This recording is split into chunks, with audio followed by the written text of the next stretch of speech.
Thank you, Paul. Am I audible to everybody? Is this working? Okay, great. Well, let me just first say it's an honor to be here. I want to add a little more about Gönül's book, which I think is just an incredibly rich book for a number of reasons. Erdogan is an important figure, not just because he's been president of Turkey for so long, but because he's intersected with pretty much all of the prevailing sort of ideologies of our time, and many of the most important leaders. So he's a lens through which you can learn an enormous amount about what's happened over the past 2.5, 3 decades. It's one of those books that even for someone like me who has spent a lot of time in Turkey, who's reported on many of these events, reading it, I just kept thinking, my God, did this really happen? It's just amazing. It's a great read. It's great narrative. So I heartily endorse it to you all. Let me start by saying that Erdogan, I think, for a long time, to many Americans, was viewed as under the rubric of Islamism, but in fact, he's been something of a political chameleon. And Gönül, you write that he moved in phases. Ideologically, he was known sort of as a Democrat to some extent, or as Islamist Democrat, becoming an Islamist then, a nationalist. And so I guess my question is there a real Erdogan? Is he ultimately about power at any cost? How do we characterize him? Well, thank you, Paul, for the kind words, and thanks, Robert, for taking the time, and thank you all for coming today. Well, I think Erdogan is first and foremost a populist. And let me clarify that concept, because I think there is much confusion about what a populist is. And the most common definition is that populists frame politics as a war between the virtuous ordinary masses and the corrupt elite. So to them, politics is not about building consensus, getting concessions to run government effectively, but it's a war. Hence the title of my book, Erdogan's War. Populists define who, quote unquote, the people are. And they claim that they alone represent the people. And the people can take many forms, from race to religion to ethnic identity. Populists usually use populism as a political style. They attack the establishment, they attack the institutions, they polarize society and claim moral superiority.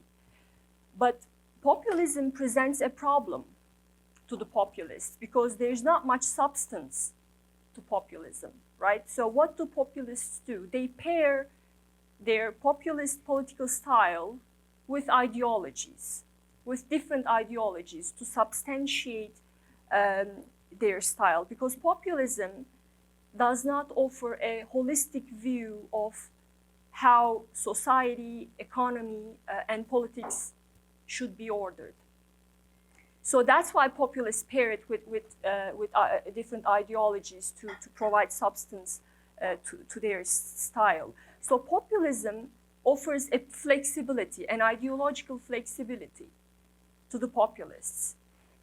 So they use this flexibility, the flexibility that's offered by populism. The populists can exploit different issues such as I said, race, nationalism, and religion, and they strategically change their ideological outlook to fit their domestic agenda, their goals. So this is exactly what Erdogan has been doing since he first came to power in 2002. Although I would say, I think his populism was not as pronounced as it is today in his first years in office. But he still used populist rhetoric to appeal to the marginalized segments of the country, such as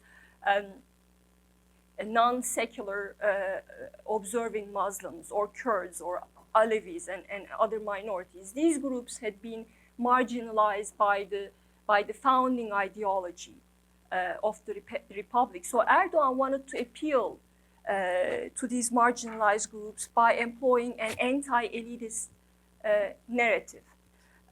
He presented himself as of the people and a true democrat who basically speaks on behalf of the people.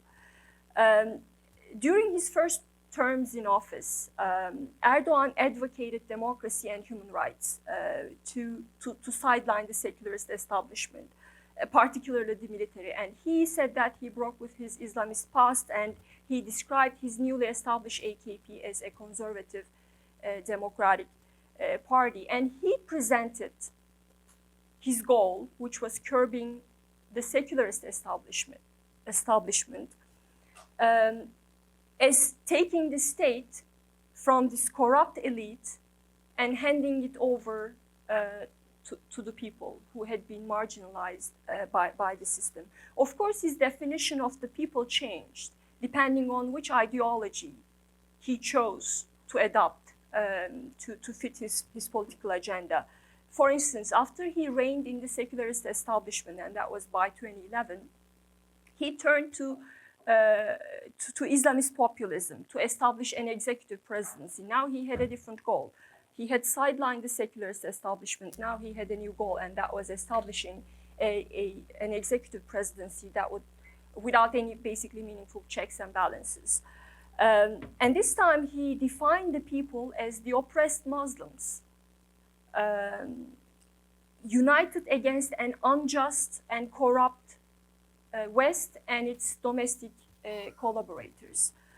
But when that Islamist populism failed to deliver what he wanted, which was an executive presidency, he then changed tactics and he paired his populism with Turkish nationalism, which promotes ethnic Turkishness at the expense of other identities, particularly the Kurds. So this time the Kurds, the people became those who subscribed to Turkish nationalism. And Kurds, meanwhile, became the traitors, the enemy of the people, because they sought recognition of their own ethnic identity, and also those who did not support Erdogan's vision for an autocratic country. So that's why I would say Erdogan, more than anything, Erdogan is first and foremost a populist. He just picks different ideologies to pair with his populism. That's a fascinating definition of populism. It hadn't quite occurred to me that it's the difference then is really at the root, very, very fundamental, that the populists really do see politics as a war, sort of all or nothing enterprise, whereas I mean, in the West, I think we've tried a little bit to divorce ourselves from this Clausewitz notion that it's about, war by other means, that politics is somehow a less bloody, more civilized affair, that if you lose, that's fine. What matters is the preservation of the civic space and so forth. But populists do not see it that way, right? Mm-hmm. And they can only, when they lose, because they are the real representatives of the people, when they lose, they argue that the elections were rigged. That's no other way for them to lose. Right, because they are the people. Let me ask you a related question. I have a lot of friends who are what used to be called white Turks. I don't know if that phrase is still used, but some secularized, more westernized Turks, who back in 2002 were incredibly distrustful of Erdogan, saying, don't believe anything he says. He's just trying to seduce you. He doesn't believe any of this stuff himself. It's just about rising to power. I mean, the same thing has been said about many Islamist governments in other countries as well. And so the question is, were they right? Was his autocratic turn inevitable? Or was it really the product of, much of the incredibly turbulent events that followed his rise to power, which, after all, inevitably changed him and changed his approach to politics? What would you say to that? Well, it is indeed a difficult question because it's counterfactual. So let's think together. Imagine a scenario where Germany and France, back in 2005, had not opposed to Turkey's EU membership. Now, I know the European Union has not been playing the democratizing role it once did in member states' politics. Look at Hungary. It's been an EU member, and yet it hasn't become a perfect democracy. But still, let's think about that scenario, because I think EU membership would definitely strengthen Turkey's democratic actors against Erdogan's future efforts to undermine democracy. Or let's imagine a scenario where the secularists in Turkey had not opposed to Abdullah Gül's candidacy for president in 2007 on the grounds that his wife was wearing the headscarf. So that incident, I think, paved the way for a series of developments that turned Erdogan into a victim in the eyes of large segments of the country. I'm not just talking about the conservatives. Many people thought that Erdogan had been victimized by the secularist establishment. And some of those developments are Turkish military threatened a coup. Some members of the Turkish Constitutional Court voted to close down the AKP. And Erdogan used those things masterfully in his election campaign to galvanize not only his own base, but also those who were critical of the military's involvement in politics. And the result was a great success. It worked brilliantly. So in elections, the AKP managed to capture 47% of the vote. That's up from 34% in 2002 elections. Or imagine a scenario where the July 15 coup attempt had not happened. He used the failed coup in 2016 to jail thousands of people, to suppress his opponents and capture the remaining institutions. It was indeed a gift from God. That's what he had said right after the coup, that it was a gift from God. And he turned out to be right, because he used that failed coup to suppress not just the Gülenists, whom he accused of being behind the coup, but all critical voices. So I think, or imagine a scenario where there was no Syrian war to boost Turkish aspirations and heighten Kurdish nationalism. Would it be that easy for Erdogan to ride the nationalist wave the way he did after 2016? So I'm not quite sure about that. I don't have a perfect answer, but let's think together. Without all these things, would Turkey be as authoritarian as it is today? So, but I want to say something here. I'm not saying that it's all someone else's fault. And I'm not saying that Erdogan is the victim here. I think Erdogan does not have one democratic bone in his body. I think he has all the personality traits, and there's a large literature on this, by the way. He has all the personality traits of an authoritarian leader. And in retrospect, there were a few red flags early in his tenure when many of us believed that he was a reformer. In 2004, for instance, and that's only 2 years after he came to power, when everyone embraced Erdogan, the Western capitals too, as an enlightened Muslim democratic leader. So in 2004, Erdogan used state institutions to stop the rise of his political opponents. Turkish government savings deposit insurance fund in 2004 seized control of 200 companies of Cem Uzan. And Cem Uzan is a Turkish businessman.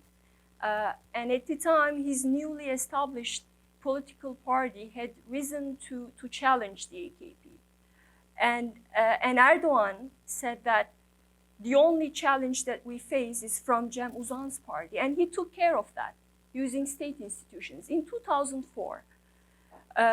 So Erdoğan, to go back to my original point, so Erdoğan would still want to centralize power, but I'm not sure whether he could be able to go this far in building one-man rule without help from his opponents, and also, and this is a self-criticism, and also from those of us who naively thought that he would democratize the country.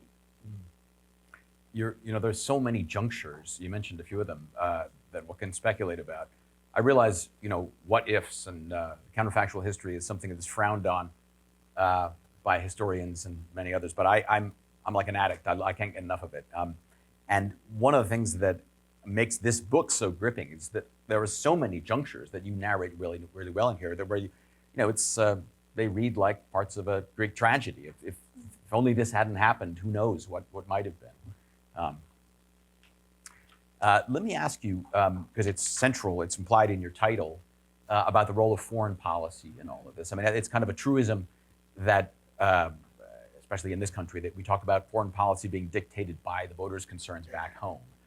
But you're talking in this book a great deal about the reverse, that the extent to which foreign policy helped him to shape domestic policy. Tell us a little bit about that. Sure. I remember just a few minutes ago how I talked about Erdoğan was a populist and he would be able to leap from one ideology to another, from conservative democracy to Islamism to nationalism. So foreign policy has been key in substantiating these ideological outlooks. First, let me say this. To Erdoğan, foreign policy has never been primarily about the international pulls and pushes. It has been first and foremost about his domestic strategy to keep his grip on the country. So foreign policy, it worked like this. Foreign policy served as a medium through which his chosen ideology is expressed and reproduced. So what do I mean by that?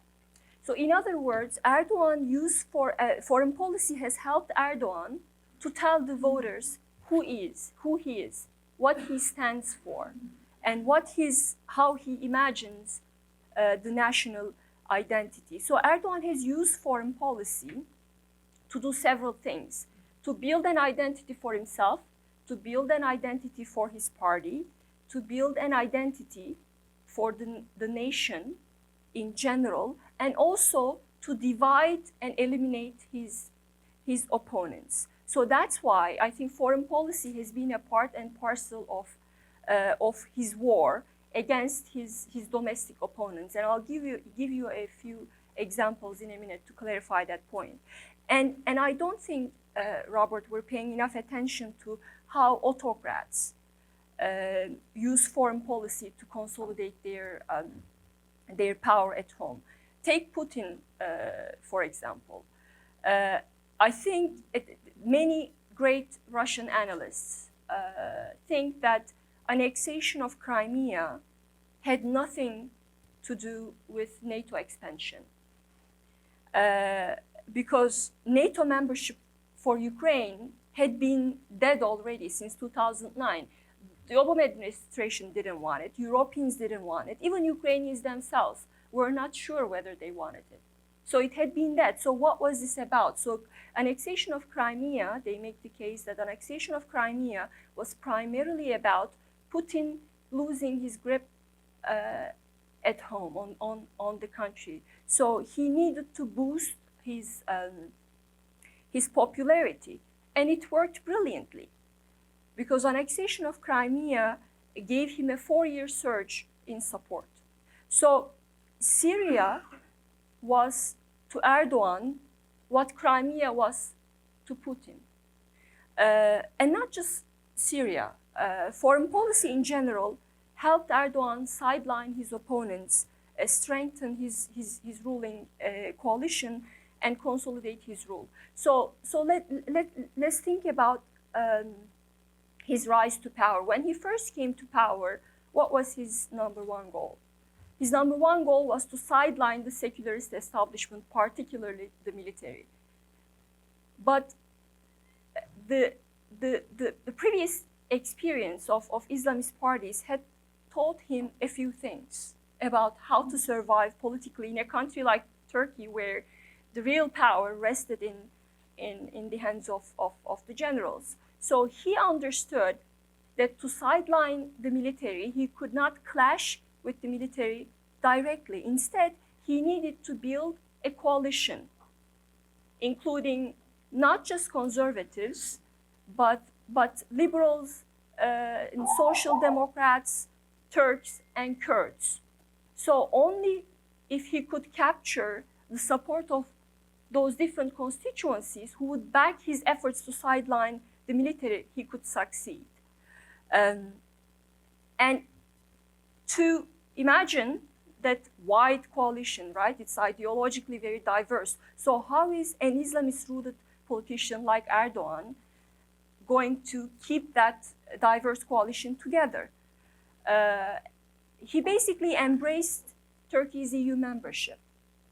He said, getting Turkey into EU is the backbone of my policy. When he received questions from people like headscarf women, for instance, but you came to power, we voted for you, what are you going to do about the headscarf ban? He said, I don't want to talk about those things. My number one priority is to democratize the country.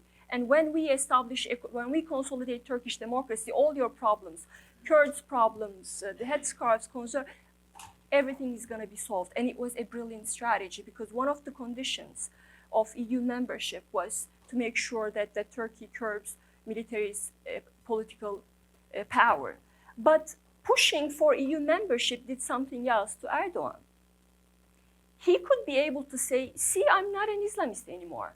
I'm a conservative Democrat. If I was an Islamist, I would not be pushing for Turkey's EU membership, because previous Islamist parties, they were all opposed to Turkey's membership because they said EU is a Christian club. Here I am, a new man, I'm enlightened, I'm not an Islamist anymore, and this is the proof.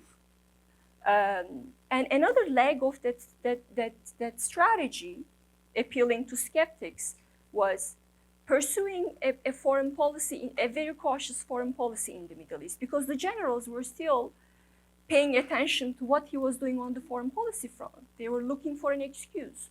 So he said, in the Middle East, I'm going to respect the generals' red lines, which were Kurdish separatism and radical Islamism. So he said, I'm going to be pursuing relations with these regional countries, but not because they are Muslim countries. I'm cultivating close ties with all these autocrats, just to make sure they are helping me in my efforts to fight against the PKK. When I pay a visit to Iran, it's not because I'm trying to import their regime. I'm only making investments. So that's how he framed his Middle East policy.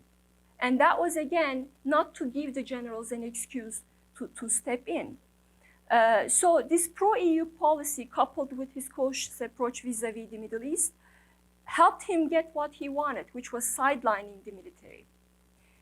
From 2011 onwards, he had a different strategy. Again, his new goal was to establish a presidential system. And he knew that that was practically establishing autocratic rule. And he could not rely on the conservative democratic brand to make that happen. He needed a new ideology and a new strategy, and that was Islamist populism. So he parted ways with his previous allies like liberals, social democrats, and he wanted to rely on the Islamists, conservative segments of the country, and also the Kurds, to make sure he has enough majority to switch to the presidential system. So this time he defined himself as the protector of the Ummah, the savior of the Muslim nation, and he defined Turkey as a Sunni Muslim nation, which was something that he did not do before. And that project included launching a Kurdish opening, because he made Kurds an important component of this new Sunni Muslim nation. And he said, you know, Kurds have been the most pious segment of this country. for centuries, so they're part of my project. So he launched a Kurdish opening. He embarked on an Islamization project at home. And the Arab uprisings came at the perfect moment for him, because so he could extend his Islamization project beyond Turkey's borders. So when he stepped in to throw his support behind those, behind the uprisings, he framed it as Erdoğan, the protector of the Muslims, Erdoğan's efforts to stand by Muslims who are trying to overthrow their own autocrats. He said, they're doing the exact same thing that we did from 2002 onwards. We got rid of our own autocrats, the secularists, the CHP. Now Arabs are doing the same, and I'm going to help them because I'm the protector of the Ummah. But that strategy failed for several reasons, but mainly because Kurds refused to back his efforts to consolidate more power and establish autocracy. So in 2015, June, his party lost elections largely due to the pro-Kurdish parties capturing 13%. Erdoğan did not accept election results, called for another election, but this time he allied himself with the nationalists. And he resumed the war against the Kurds. So his priorities in Syria shifted accordingly.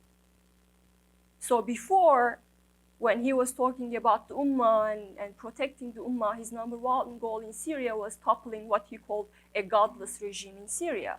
But after he switched his domestic strategy, now that goal took a backseat to curbing Kurdish influence in Syria. So now he became the biggest Turkish nationalist. And the military incursions into Syria, Turkish military incursions, helped him bolster that image, because he was killing Kurds in Syria. So he strengthened, using the war in Syria, he strengthened his image as a Turkish nationalist. He managed to criminalize the Kurds at home as well.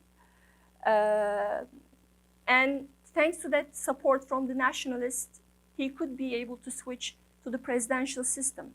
So I would say foreign policy in general helped Erdoğan build his autocracy, but I think the Syrian war was the crown jewel in his efforts to do so, because the war in Syria did several things. It boosted Kurdish aspirations and heightened Turkish nationalism, and Erdoğan just rode that nationalist wave. Mm. You mentioned Putin and the Crimea. It's I think to a lesser extent the Russian role in Syria starting in 2015 served a similar purpose. I remember thinking at the time, why is Russia doing this? There's some stated reasons, but they don't really add up. I mean, it's not about getting a port in Banyas or anything like that. And I think ultimately it was, as with Erdogan, it was really more about his domestic audience than anything else. It would be interesting to look at other populists, Modi and Orban and so forth, and see the way that they have used foreign policy as well. That's right, and I read several great books on Russia and strongman politics. And one thing I realized, that's why I said we're not paying enough attention to populist foreign policy moves. And I keep saying that here in this town because Turkey watchers, both in the think tank community and also in the administration, they still have this Cold War mindset, which views Turkey as a great ally, but no matter what's happening inside Turkey's borders, it's not our business. What Erdogan does to its own minorities, what he does to Turkish institutions, it's not really our business as long as he's a great ally in Ukraine, against Russia, against Iran. And I make the case that in the era of strongman politics, foreign policy plays a lot more complicated role in consolidating the power of these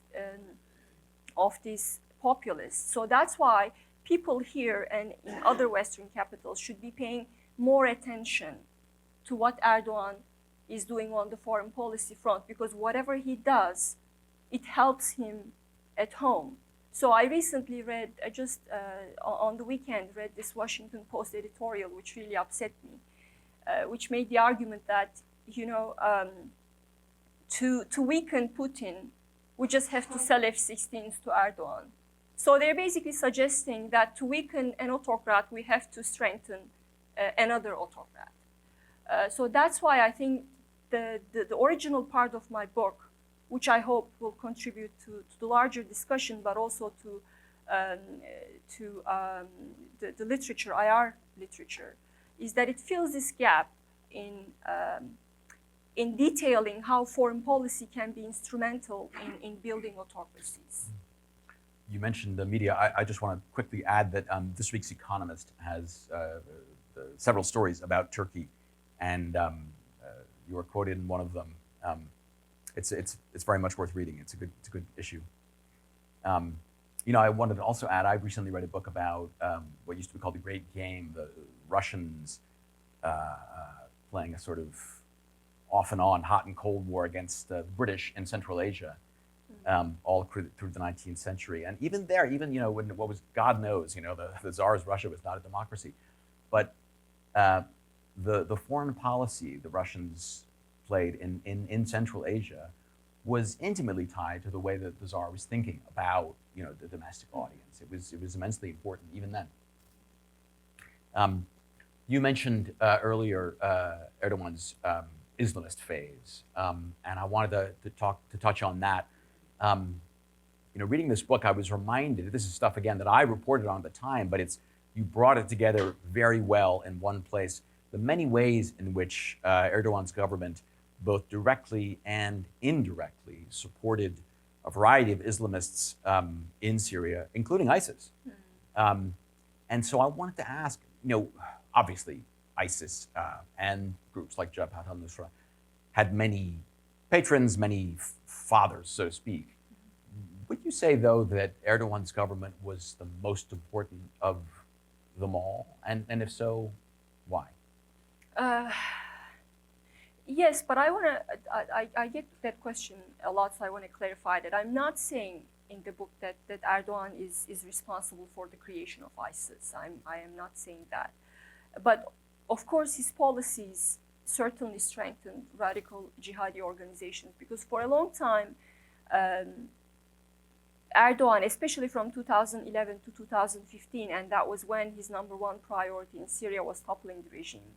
So for a long time, Erdogan thought that these radical groups were playing an incredibly useful role in terms of weakening the regime. So he saw them as the most effective fighting forces against Assad, and that's why he turned a blind eye to what these organizations were doing inside Turkey. It was very easy for them to go in and out of the country, transfer for weapons, and I think that's one of the reasons why we have such a wide Salafi network inside Turkey today, and it's really going to haunt next generations. It's a problem that we have to deal with. To your question about Erdogan's role in the destruction of Syria, I think yes, of all the actors who supported the Syrian opposition, I believe Turkey played the most consequential role. Well, it started arming the Syrian opposition really early on, as early as May 2011, and that was only a few weeks after the peaceful protest started. And I interviewed Turkey's previous president, Abdullah Gül, for this book. Those of you who know him know that he is not a very talkative guy. He doesn't really answer questions easily. But when I asked him what he thought of Turkey arming the Syrian opposition so early in the conflict, he said that he had warned several times his friends, meaning Davutoğlu and Erdoğan, not to do so, because then that was going to be a huge problem for Turkey itself, but they did not. listen. So Turkey was the first country to provide military support to the anti-Assad opposition. And it happened in around this battle of Jisr al-Shuhur. That's right, Yeah. in June. Yeah. In June. Yes, I remember the reports from then, and I talked to people in Turkey who were working for Ministry of Defense. They found ammunition, and this is in June 2011. So the uprisings had started a few weeks earlier. Anadolu Agency, it's Turkish government's mouthpiece, a reporter from Anadolu Agency found ammunition that was made in Turkey in June. But the armament, and later he got fired. He lost her job. But others, I think reporters from The Guardian wrote this story on how these ammunition crossed the border. Basically, again, highlighting Turkey started arming the anti-opposition really early. And when they did so, when it armed the opposition, it really didn't vet the groups that it was arming. Radical groups such as Nusra received the most funds and weapons. So by sending weapons to Syria so early in the conflict, I think Erdogan accelerated the ascent, the country's descent into civil war, but also by not vetting them, I think it sped up the jihadization of the conflict. And Turkey did, there were several other steps that Turkey took that really harmed people on the ground. And that was, for instance, Turkey launched several military incursions starting from 2016, a month after the failed coup. And I think Turkey's military operations compounded Syria's already dire social conditions. They led to the displacement of thousands of people in northern Syria. It exacerbated the safety and well-being of the area's 3 million residents. And by the way, 2 million of them depend on foreign aid from humanitarian agencies. And of course, after Turkish military operations, many of those humanitarian agencies had to limit or suspend their operations there. And according to UN, the UN Commission of Inquiry for Syria, there was a report that was written by them, and the report said that the groups that were backed by Turkey, they committed war crimes. And these other Turkey-backed groups, they refused to allow the Kurds, for instance, who were displaced. They refused to allow the return of Kurdish families to their homes. They burned down their homes. They looted agricultural equipment. And there were other, obviously, atrocities as well committed by Turkey-backed groups. But basically, Turkey divided, I think that was one of the worst things that Turkey did. Turkish operations divided northeastern Syria into several pockets of territory controlled by groups that hated each other, making that part of the country the most combustible, I think. And there's also the problem of increased infighting between Turkey-backed groups over resources, over power sharing, which really exacerbated the security situation there. So I think, to sum up, Erdogan's actions fueled, radicalized, and prolonged the civil war and caused, I believe, immense human suffering. So to highlight that, at the very end of the book, in the conclusion section, I told the story of Alan Kurdi. I'm sure many of you know him. He's a 2-year-old Syrian Kurdish refugee boy who drowned crossing the Mediterranean. And that picture, whenever I think of that picture, I still tear up. His body was found on a Turkish beach. And I tell the story of this little boy's short life and death to show how Erdogan's actions led to the death of this little boy, destruction of his family, and millions of others. Erdogan, even just last year, I think Erdogan often holds up the picture of Alan Kurdi at the United Nations General Assembly. And he blames the West for the little boy's death. He's not wrong. I mean, I think the West did a terrible job there. But I think Erdogan's efforts to keep that image, the image of Alan Kurdi, alive, to shed light into, to shine a light on the plight of Syrian refugees, would have been a noble attempt if his own actions had not paved the way for their suffering. So that's why I tell the story of Alan Kurdi, and I dedicated the book to him. Yeah, it's a terrible story. I also remember in those years when ISIS was at its height that kind of shocking the extent to which some of those groups were able to use Turkey as a rear base and just sort of slip over the border and even get medical care in Turkish hospitals. And for Western reporters like me being in some of those cities along the border doing interviews, you know, there were times when you really felt your life was in danger because these guys were, it seemed as if they'd been given freedom to move around and do what they wanted to do, they tried to take people hostages in these Turkish cities.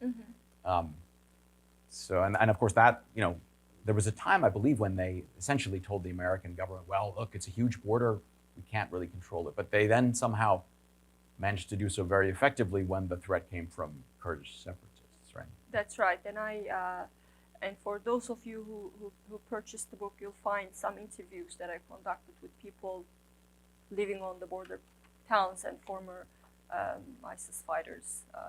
They tell their story about how they crossed in and out of the border and their relationship with the border guards.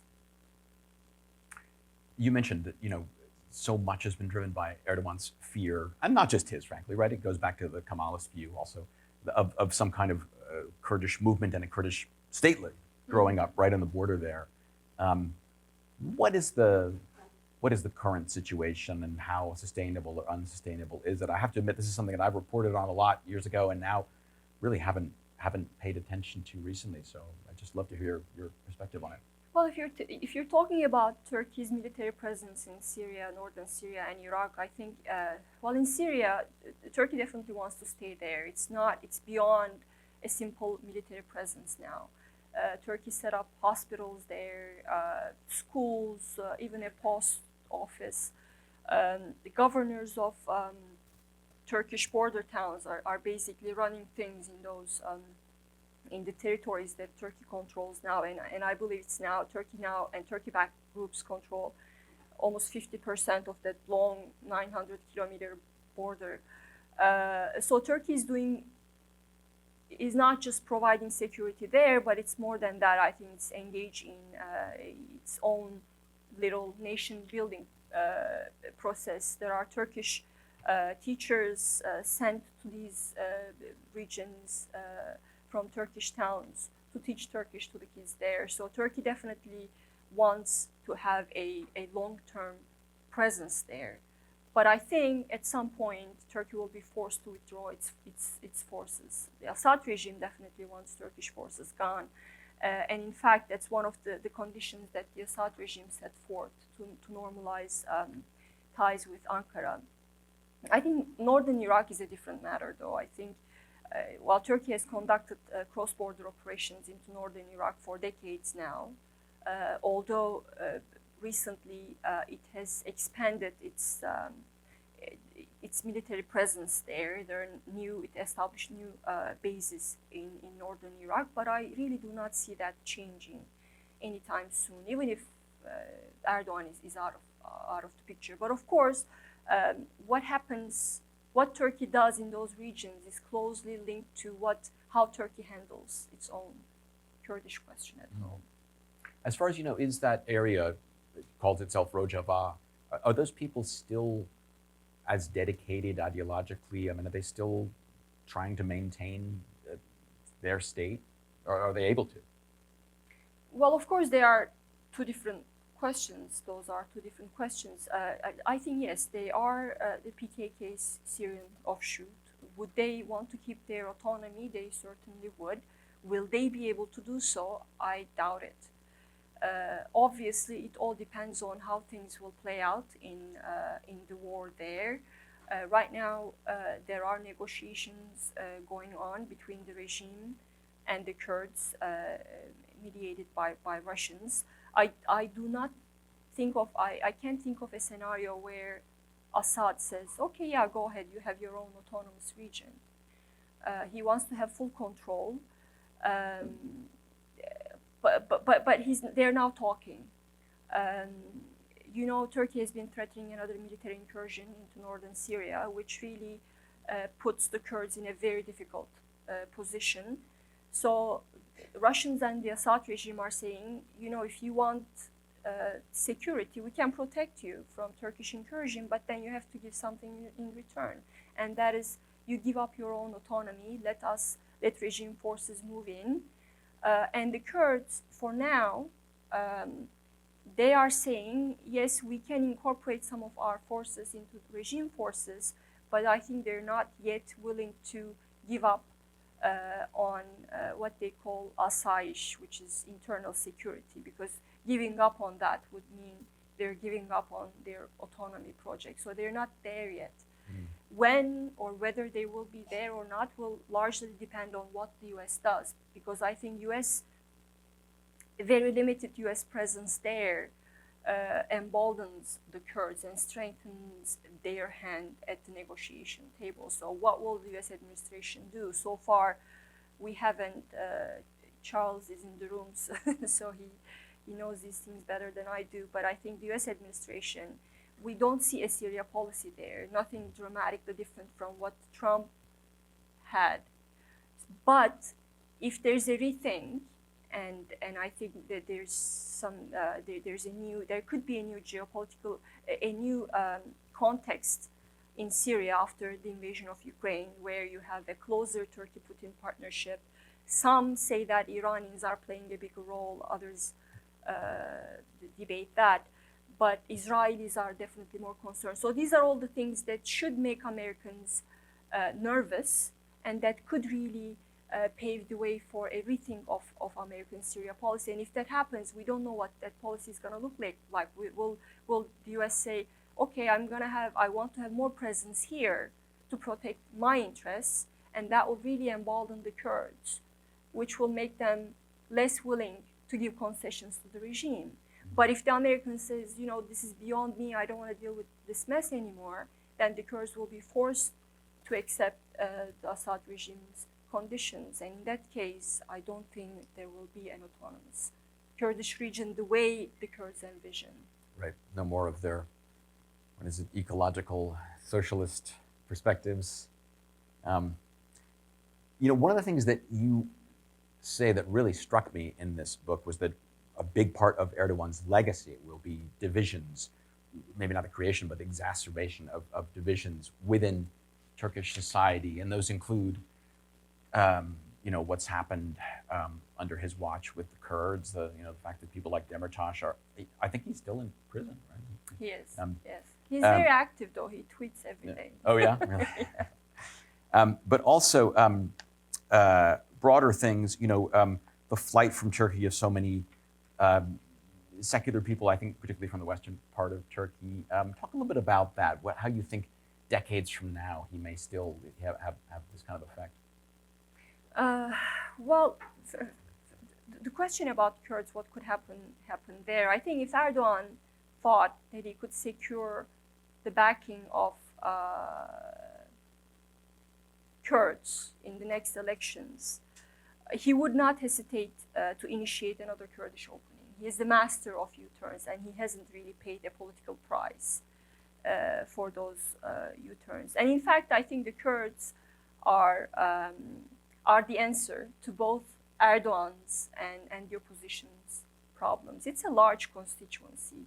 The HDP has somewhere between 10 to 12% of the popular vote. And considering this is going to be a tight election, imagine you have 10% of the vote. So whomever the HDP, the pro-Kurdish party, decides to support will win the elections. And I think Erdogan has been testing the waters.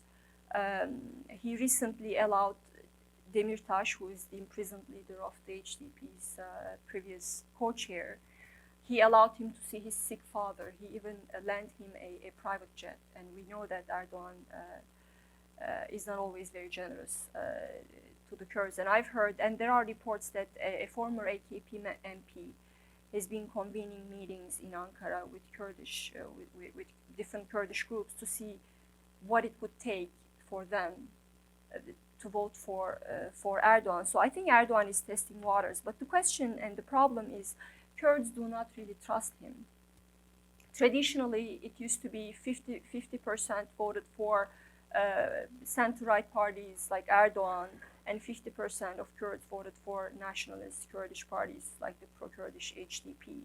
But I think that changed starting from 2014. So in 2014, and that was when ISIS was about to capture the northern Syrian town of Kobani.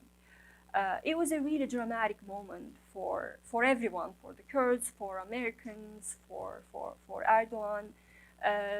So Erdogan at the time did not open the borders to allow Kurds from other side of the border to go in to fight the Kurdish militia was defending the town against ISIS. So Erdogan did not open the border so other Kurds could go in to help them, to help the Syrian Kurdish militia. So Erdogan's inaction led to to protests in Turkey. They're called Kobani protests. Thousands of people took to the streets. And I think that was a dramatic moment when Erdogan lost even the conservative Kurds who thought that, that was unacceptable. You have an impending massacre in the hands of ISIS, and you have the Kurds, and he's still, in their minds, he's still sided with ISIS. So Erdogan managed to alienate a lot of Kurds. Then, and of course, on top of that came in 2015 his alliance with the nationalists, and the war against the PKK resumed. And some Kurdish cities were leveled. Even democratically elected Kurdish representatives, they've been jailed. Erdogan appointed trustees to Kurdish-run municipalities. So all those things really piled up, which I think changed the balance among Kurdish constituencies. So I would say right now, a majority of Kurds, they do not support Erdogan. So that means if Erdogan thinks it's impossible for him to get Kurds to vote for him, then he's going to take the opposite route, which is he'll close down the HDP and continue his heavy-handed policies. And to your question about more and more Turks leaving the country, brain drain is a real problem. 1 out of every 4 young Turk says that they want to live abroad. And in 2019 alone, there were 330,000 people just in 1 year who left the country. So you have doctors, you have engineers, you have journalists, young people, the brightest minds of the country who do not see a future in Erdogan's Turkey. And they mostly cite economic reasons, but also the growing authoritarianism in the country. So that's going to cause a lot of problems from the country's education system to defense industry. And Erdogan understands that it's a problem, so he recently took some steps to reverse the brain drain, saying that he's going to make Turkey the center of scientific research. But obviously, the key here is to reverse authoritarianism, to make sure those people can come back. We've been talking for almost an hour, and I want to get some audience questions. Let me ask you one more thing. What struck me, among other things, in reading your book, was that he's made a lot of damaging mistakes over the past. All these years in power, but he always finds a way to survive and turn the tables. And how does he do it? What's his magic? Well, two things I would say, and the first one is he's blessed with a weak and divided opposition, and even now, when conditions are so ripe for an opposition victory, I think I was just reading the other day, an independent, according to independent economists, because you can never trust government figures, Turkey's inflation rate for December is 135%. You have high unemployment. You have voters who worry about millions of Syrian refugees. Institutions do not work. There is widespread corruption. So these conditions really make it ripe for an opposition victory. But the problem is Erdogan can still win without having to rig the elections. So why? I think because the main, again, the main problem is the opposition. The opposition is comprised of parties that are ideologically very diverse. So you have Islamists, you have secularists, you have Turkish nationalists, you have Kurdish nationalists, you have liberals in the opposition's ranks. And they have diverse agendas that at times cannot be reconciled. What unites them is basically their opposition to Erdogan, but they cannot come up with a strategy, with a common agenda that addresses the main problems, the pressing problems of the voters. And the second reason why Erdogan lasted so long is that I think Turkey's polarization is not entirely Erdogan's doing. Obviously, Erdogan took it to a whole new level, but Turkey has always been a very polarized country. There have been historical rifts between ethnic and religious minorities and Turkish-speaking Sunni Muslim majority, and also between secularists and conservatives. So Erdogan has over the years masterfully exploited these rifts, and he managed to form coalitions, pit them against each other, and form coalitions to make sure that he has the majority to rule the country. Even now, I talked about how conditions being ripe today, but even now, he has somewhere around 43%, largely thanks to the nationalists. I think without the nationalists, remember Erdogan, we often talk about Erdogan's Turkey as a one-man rule, but he always rules with he always has a ruling coalition. So now he has the nationalists backing him. And thanks to them, he managed to switch to the presidential system. He managed to win in the referendum. He managed to get elected as the president under the new system. If nationalists did not back him, he would have lost. And he lost in 2015. We often forget that. He lost elections. He just didn't accept the results.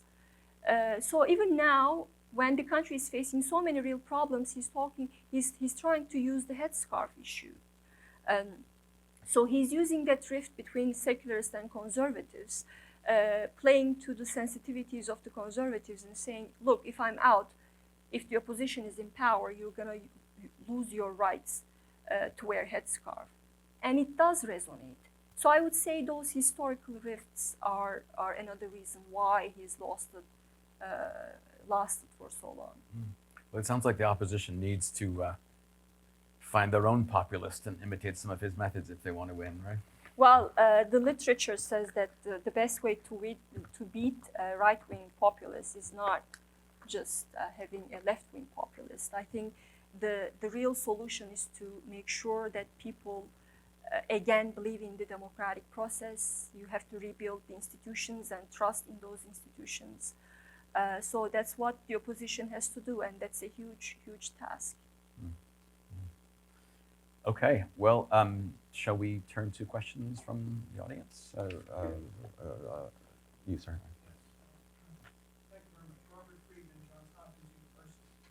Two-part question.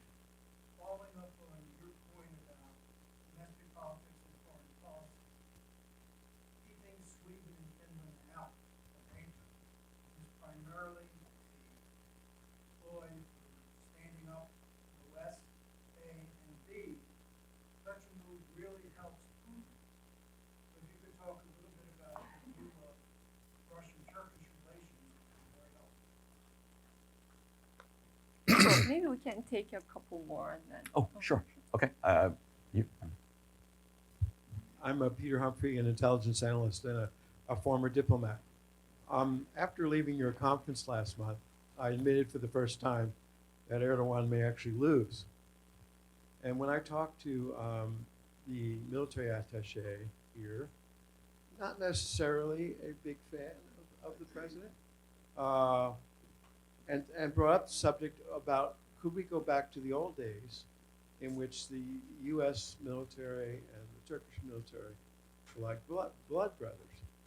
He said there's zero chance of that, that Putin's, that Erdogan's policies now had enough inertia to carry forward at least in our lifetimes, which is a pretty shocking response. So, Dr. Toll, I'm wondering if you could put on your Nostradamus hat and talk a little bit about foreign policy and military strategy inertia. Will we see at some point Ataturk statues being torn down like Confederate statues in Virginia? Is EU membership totally dead? one more? Oh, it's okay. So first question about Sweden and Finland.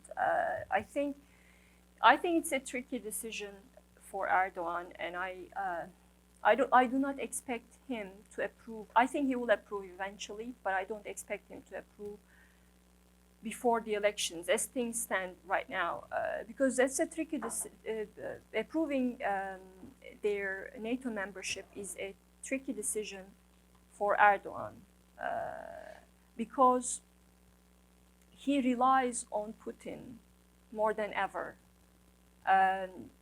If you, I know here, I mean, people talk about this in Washington, but I believe not enough.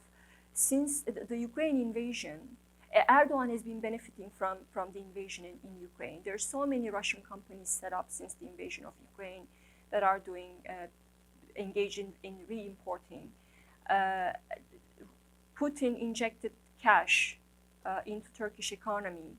Last summer, reportedly $5 billion for the nuclear plant that Russia is building in southern Turkey. And there are so many Russian oligarchs operating in Turkey, and you have companies who fled Russia because of Ukraine. Now they are based in Turkey. So Erdogan is making money out of this, and he badly needs that. And I don't think that he wants to piss off Putin by approving Sweden and Finland's membership into NATO. But I think your general question about Russian-Turkish relations, it's a function of several things. I think Syria was the birthplace of that partnership, Russian-Turkish partnership. In 2015, when Turkey downed the Russian jet there, Putin slapped sanctions that really hurt Turkish economy. And at the time, I remember Erdogan appealed to Turkey's NATO members to make sure that they do not withdraw the Patriots. Because at the time, the discussion in Western capitals was that, we checked the security situation, you don't need these Patriots, so we're going to withdraw some of them. And Erdogan said he was so worried about a Russian military retaliation after downing the Russian jet that he wanted those Patriots to stay. And he appealed to NATO members, and NATO members, some of them stayed. I think Spanish Patriots stayed, but others, Germany and the US, withdrew them. So that was a key moment for Erdogan. That incident told Erdogan that he could not really rely on NATO, he could not rely on the West for his security needs. And I think that's when and remember 2015 was significant for another reason, because 2015 was the year when Russia intervened in Syria militarily. And Turkey lost the elections there. Erdogan cultivated this alliance with the nationalists at home, so he was contemplating a military incursion into Syria. So keep all those things in mind. So in Erdogan's thinking, he thought okay, I cannot, I want to go in, I want to intervene in Syria. To be able to do that, I need Russians. Yeah, that would piss off Americans, but why should I worry about that? Because they were never there for me. I asked them not to withdraw the Patriots, and they did. So I can never rely on the West. So I think that was the moment when he made that decision to purchase the Russian S-400s. So that's number one. And number two is, I think this partnership, Russian-Turkish partnership, is also a function of the nature, the ideological makeup of Erdogan's ruling coalition. You have secular nationalists in that alliance who are pushing for closer partnership with Russia at the expense of NATO and the United States. And this is not, even if Erdogan is out of the picture, nationalism is a very strong current in Turkey, and it cuts across party lines. So you have nationalist Islamists, you have nationalist socialists, you have nationalists everywhere, which means even if Erdogan is not there anymore, Turkey's close partnership with Russia may not dramatically change. To your question about whether we're going to see Atatürk statues being burned down, actually, right now, Atatürk is back in fashion. Again, going back to my point about Erdogan being in alliance with Kemalists, and that happened after the failed coup, because Erdogan wanted to do conflicting things. One was, imagine, right after the coup, you want to make sure he wants to project power across the region, but then he has a really weakened military. He had sacked thousands of people. So he wanted to make sure that he had military under his control, so strong enough to project power, but weak enough to control the military. And the formula for doing that was to ally himself with the Kemalists, with the secular nationalists. And I think that's one of the reasons why he often, in his talks, referred to Atatürk. Turkey's EU membership, is that ever going to happen? I don't know. I think it should. If the opposition wins the elections, I understand why that's out of question right now from the EU's point of view. But after the election, if the opposition wins, I think that process has to be reinvigorated, because that's the only, Turkish democracy needs an outside push too. I'm not saying that will solve Turkey's problems. The new government will have a lot of work to undo the damage that Erdogan has done, but I think EU membership would help. And I'm assuming that the EU leaders will be willing to talk to the new government. Thank you very much for the book. Thank you, Jerry Hyman of CSIS. Thank you very much for the book and for your opening remarks, which trace a whole lot of, as you use the word, chameleon qualities of Erdogan. I'm wondering two things. One is there any, if Erdogan had a choice of where he could land as a chameleon, and therefore what sort of texture he would have, is there some inner core that you think Erdogan actually has in his personality? Is it kind of nationalist Islamism? Is it, other than autocracy and his own power, is there anything that you think could be a sort of permanent dimension of his policy and personality? And then the second is, you talked about if the opposition wins the election. So I was wondering if they do, and I realize you pointed out all of the difficulties and divisions, but if they did, what do you think the chances are that Erdogan will recognize that defeat? You want to take another question? Yes.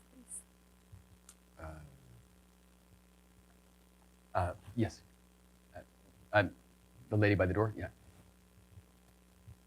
Marwa Maziad, University of Maryland and MEI.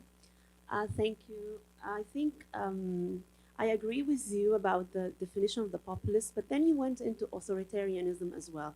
Can you maybe do again a distinction why you say the key descriptor is a populist when you define it as being representative of a certain class, like representing a class of people who are not from the elite, right? Like that's how it starts. Being a populist, you're representing the people as opposed to the elite. But then if he changed very much the definitions of the people he might be representing, and eventually with the long time he rested, he became the elite. Mm-hmm. Why are you still using the populism as opposed to the idea of being someone who's authoritarian? In the sense, also my definition would be someone who always pitches himself as the single alternative, not just dictatorially, but he's not only alternative through the coalitions he might be building, but he's pitching himself over and over again as the only alternative. Mm-hmm. The other thing I would like you to touch upon a little bit also, talking about foreign policy and his regional foreign policies, what about the actual resistance and pushback that came from the region and the coalitions that formed after 2013, 14, and how that kind of, it's not just him influencing the region, but the region actually responded. And I'm referring to how Turkey and Qatar were perceived as one alliance, and then Egypt, UAE, Saudi Arabia, and Bahrain formed another alliance along with Israel even. And there was that episode where even things, the direction in Syria had to change based on that resistance, and also in Libya. So it's just like, how do you visualize that pushback? Well, the question about whether there's your first question, whether there's a real Erdogan. I think obviously, we don't know what he's at heart, right? And political scientists usually care about leaders' personalities as long as those personality traits or their ideologies somehow translate into policy. He might, at night, he might fantasize about having a Sharia, establishing a Sharia state. We won't care about that until he takes action to make that happen. So if you look at it from that framework, I don't think there is anything inherent about Erdogan except for him being a power-hungry politician. Because again, he went from being a conservative Democrat to Islamist to nationalist. I don't think there is anything that he cannot be to stay in power. And your second question about whether Erdogan will recognize election results, anything is possible. I mean, he's done this before. In 2015, when he lost the parliamentary majority, he just did not recognize the election result. In Istanbul in 2019, when he lost the elections there, he called for a rerun. So it is very possible that if he loses the elections, he just might not accept the results. Of course, the answer also depends on the margin. If he loses by a large margin, then it's going to be very difficult for him to debate the election results. But after, I mean, we've seen what happened in Brazil, right? I mean, they've learned a thing or two from Trump supporters here. So anything is possible, I cannot be sure. And your question about, I mean, why do I keep referring to him as a populist? Well, he is, I think, he has all the traits of a populist. And you asked a great question, which I asked in my book. I believe it was in chapter 4. So I start the chapter by asking, what happens to populists' war against evil elites when they become the elites themselves, right? And we've seen that Erdogan's story, I think, gives you an answer there, which is they are always the victim. There is always an evil elite, no matter how long they've been in power. And they always find a way, they always find an enemy. And they frame it so well. And that narrative especially works brilliantly in countries like Turkey, where historical rifts make political context ripe for exploiting those cleavages, I think. And you asked a question about resistance from the region. So how much was that factored into Erdogan's policy change? I think, again, his domestic calculations played the driving, I think it was the driving force behind all his foreign policy moves. But of course, countries do not operate in a vacuum, right? They are part of an international structure, so they get cues from what's happening there. So Erdogan interpreted some of the developments in the region and realized, and not just Erdogan, by the way, others like Gulf countries, for instance, they realized that the very militaristic, aggressive foreign policy that each of these countries pursued after the Arab uprisings, they ended up undermining their own interests. The Saudis realized the same thing. That's why they had a rethink of their Iraq policy or how to handle Iran.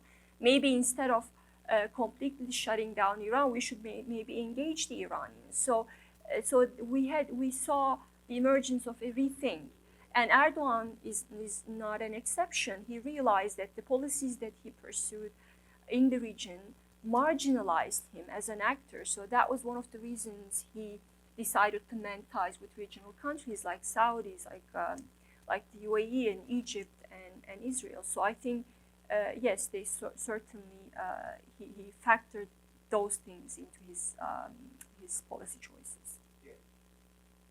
One more question? One more question. One more question.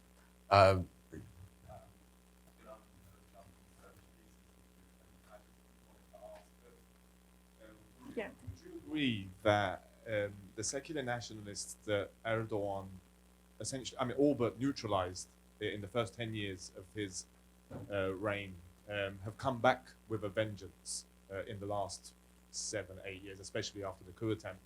And also, these nationalists have traditionally been Western-leaning, if you look at the history of the Republic. What changed, or how did they transform into becoming so anti-Western today? Well, I would be cautious about making those generalizations. In terms of the secular nationalists being very anti-Western, I recently read a report by a well-respected Turkish think tank that said there's a new generation of nationalism that is mostly represented by Good Party, E-Party. And if you look at the public opinion surveys there, they're less anti-Western than their parents, for instance. They all support Turkey's EU membership. They're more prone to accepting US as a legitimate and sometimes useful partner, for instance. So I think several years of Turkey-MHP alliance, something good came out of that, which is we now have nationalists, a growing nationalism that's in opposition to Erdogan, which was not the case in 2016, 2017, and 18, right? That's what made Erdogan so powerful, because he was riding this nationalist wave and he had the backing of all the nationalists as long as he killed Kurds. That's not the case anymore. Several things. I think the nationalist base is now more diverse. They still think that the Kurdish question is very important, but then you have growing numbers of nationalists who are somewhat more worried about the Syrian refugees. So this new nationalism found a new target other than Kurds. I'm not saying that you're off the hook, but still Syrian refugees, they see them as a bigger problem, which makes some of these new nationalists more prone to talking to the Kurds. This is what several studies that I saw say. So I think that's a positive development. But in terms of whether they will come back with a vengeance, again, I think my answer is the same, meaning that we have a more diverse nationalist constituency today who, unlike in the past, now care more about democracy and the erosion in democratic institutions. Before, we had the MHP, and MHP is a one-trick party. Their only agenda is the Kurds.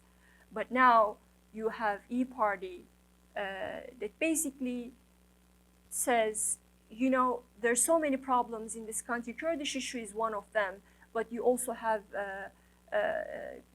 Erdogan hollowing out institutions, you have corruption, you have economic problems, you have the Syrian refugees. So they have a more diverse agenda, which makes them, I think, better partners for the CHP. I think we reached the end of our time. Thank you to everybody for coming, and thank you, Gönül, for this great talk.